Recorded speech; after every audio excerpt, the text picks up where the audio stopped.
Hello guys, മഴതോരും മുമ്പേ പുത്തൻ promo വിശേഷങ്ങളിലേക്ക് എല്ലാ കൂട്ടുകാർക്കും സ്വാഗതം. അങ്ങനെ നമ്മുടെ പുതിയ പ്രൊമോയില് എന്താണ് സംഭവിക്കുന്നത് അല്ലെ? ഭയങ്കരമായിട്ടുള്ള നിമിഷങ്ങളാട്ടെ. നമ്മുടെ രേവതിക്കുട്ടിയും നമ്മുടെ അങ്കിളും ആന്റിയൊക്കെ നമ്മുടെ അലീനയെ കൊണ്ടുപോകാൻ വേണ്ടി വരുന്നുണ്ട് ഇങ്ങോട്ടേക്ക്, നമ്മുടെ വൈജയന്തിയുടെ വീട്ടിലേക്ക്. വൈജയന്തി വിളിച്ചിട്ടായിരിക്കും വരുന്നത് കേട്ടോ. അപ്പൊ വൈജയന്തി ഇവർക്കൊപ്പം നമ്മുടെ അലീനയെ വിടാൻ വേണ്ടി ഇങ്ങനെ തയ്യാറായി നിൽക്കുക. അപ്പൊ തന്നെ മുകളിൽ നിന്ന് നമ്മുടെ ബാലചന്ദ്രന്റെ സൗണ്ട്, അലീനയെ ആരും ഇവിടെ നിന്ന് കൊണ്ടുപോകില്ല, ഞാൻ അതിന് സമ്മതിക്കത്തൂല എന്ന് പറയുന്നുണ്ട്. അലീനയുടെ കാര്യത്തിൽ എന്റെ വാക്കാണ് അവസാന തീരുമാനം എന്ന് നമ്മുടെ ബാലചന്ദ്രൻ പറയുന്നുണ്ട്. ആരും ഇവിടെ കയറി എന്റെ വീട്ടിൽ കയറി ഭരിക്കാൻ നിൽക്കണ്ട. വൈജയന്തി, നിനക്ക് ഭരിക്കണമെങ്കിൽ നിന്റെ വീട്ടിൽ പോയി ഭരിച്ചാൽ മതി എന്നൊക്കെ അവരുടെ മുമ്പിൽ വെച്ച് നമ്മുടെ ബാലചന്ദ്രൻ നമ്മുടെ വൈജയന്തിയുടെ അടുത്ത് പറയുന്നുണ്ട്. അപ്പൊ വൈജയന്തി ആകപ്പാടെ ചൂളിപ്പോവുകയാണ്.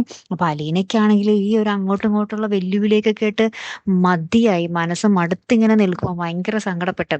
അപ്പൊ ഇവരാണെങ്കിലും അങ്കിളും ആന്റി ആണെങ്കിലും നമ്മുടെ രേവതിക്കുട്ടി ആണെങ്കിലും അലീനയെ കൊണ്ടുപോകാൻ പറ്റാത്തതിലുള്ള ഒരു സങ്കടത്തിൽ ഇവര് ആ ഒരു സങ്കടത്തോടുകൂടി തിരിച്ചു പോകുക കേട്ടോ, പിന്നെ അവരുടെ വീട്ടിലേക്ക്. ഇപ്പുറത്താണെങ്കിലും നമ്മുടെ രാജീവ് മനുവിന്റെ അടുത്ത് പറയുന്നുണ്ട്, ഞാൻ വൈജയന്തിയുടെ പ്രശ്നം സോൾവ് ആക്കാനാണ് സിംഗപ്പൂരിൽ നിന്ന് ലീവ് എടുത്ത് വന്നതെങ്കിൽ ഞാനത് സോൾവ് ആക്കിയിരിക്കും. അവളെ ആ വീട്ടിൽ നിന്ന് ഞാൻ പടിയിറക്കിയിരിക്കും, എന്നിട്ട് ഞാൻ തിരികെ പോകൂ.